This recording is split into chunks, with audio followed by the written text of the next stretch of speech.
sa lahat! Magandang gabi! Let's continue with verbs, conjugation, and tonight, it's the in-verbs. Let's start!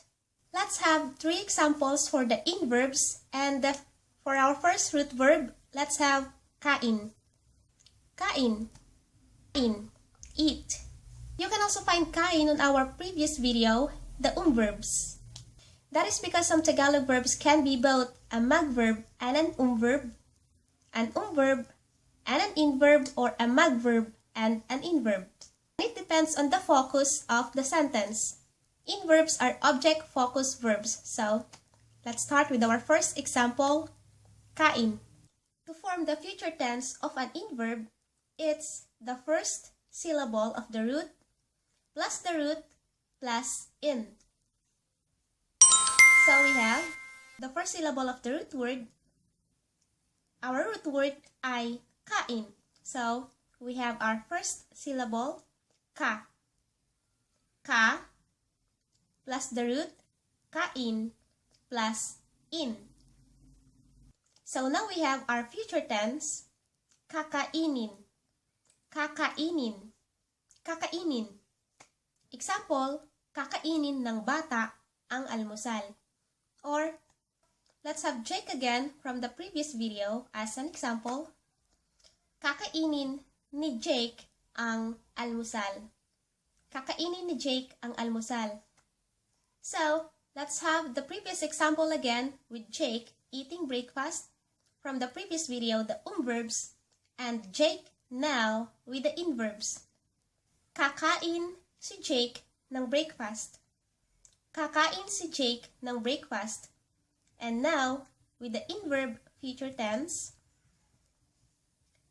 kakainin ni Jake ang breakfast. Kakainin ni Jake ang breakfast. From the verb, our topic or our subject is Jake. And here, with the in-verb, our topic or our subject is the breakfast. Forming the present tense of an in-verb is like forming the present tense of an verb. Let's repeat the first syllable of the root word. Let's repeat the first syllable of the root verb, kain. So we have kain. And let's focus on the first syllable, ka. Make a space between the first letter, letter K, and the next letter, which is letter A, a vowel, and let's put the infix in instead of putting the infix of an verb. So, we have the present tense, kinakain. Kinakain. Example, kinakain ni Jake ang breakfast. And again, let's have both examples, present tense of an verb and present tense of an in-verb. Here's our verb, present tense. Kumakain si Jake ng almusal, or kumakain si Jake ng breakfast. And here is our in-verb, present tense. Kinakain ni Jake ang breakfast. Kinakain ni Jake ang breakfast. With the verb, present tense, kumakain si Jake ng breakfast, we have our verb, present tense, verb, kumakain, and we have our subject, Jake. The object, breakfast. Kumakain si Jake ng breakfast. Here, Jake is our subject. So how do you know that Jake is the subject or the talk of the sentence? Because it is an verb. Verbs and mag-verbs are subject-focused verbs. So, Jake is our subject or the topic of the sentence. And add to that, you can find the marker C before the name Jake, and C is a topic marker. And then you can find the marker nang, and nang marks the object of the sentence. Kumakain si Jake ng breakfast. And here, we have our in-verb present tense, kinakain ni Jake ang breakfast. But here, the topic or the focus of the sentence is not Jake, but the breakfast. because it is an in-verb, which is an object-focused verb, and you can tell that by looking at the marker ang. So you can say that ang is a topic marker. It marks the topic of the sentence, and nang marks the object of the sentence. And now, let's form the past tense of an in-verb. And let's focus on the root verb kain. Again, let's make a space between the first letter, letter K, and the next letter, which is a vowel, letter A. So, make a space and then let's put the infix in. As you can see, it's like forming the past tense of an verb, but instead of putting the infix we're going to put the infix in. So, we have our past tense, kinain. Kinain. Example, kinain ni Jake ang breakfast. For our second example, our root verb ay tawag. Tawag. Again, forming the future tense, it's the first syllable of the root, plus the root, and plus in. So we have tatawagin. Tatawagin.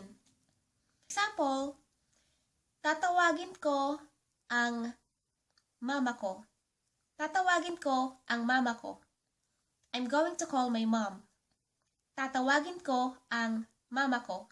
And for our present tense, repeat the first syllable of the root.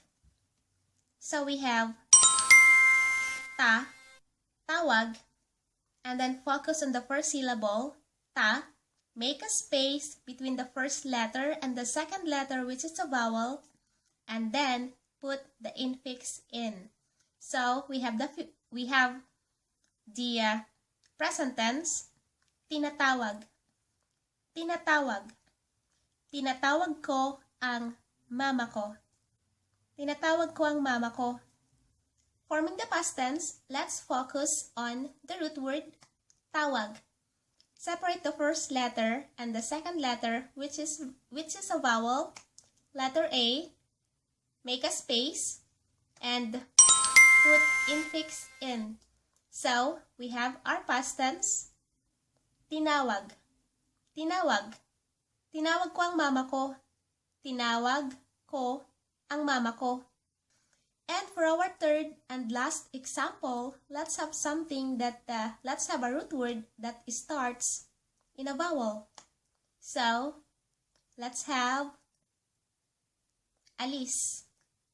Alis. And again, you can also find this root word on the previous video, the verb. But this time, alis means remove. So, that's our third root word, alis. Let's begin with the future tense. And again, just like forming the future tense of an verb that starts in a vowel, the first syllable plus the root verb plus in. Our future tense ay alis, in. Aalisin. Aalisin. Example, aalisin ko ang pangalan mo sa listahan.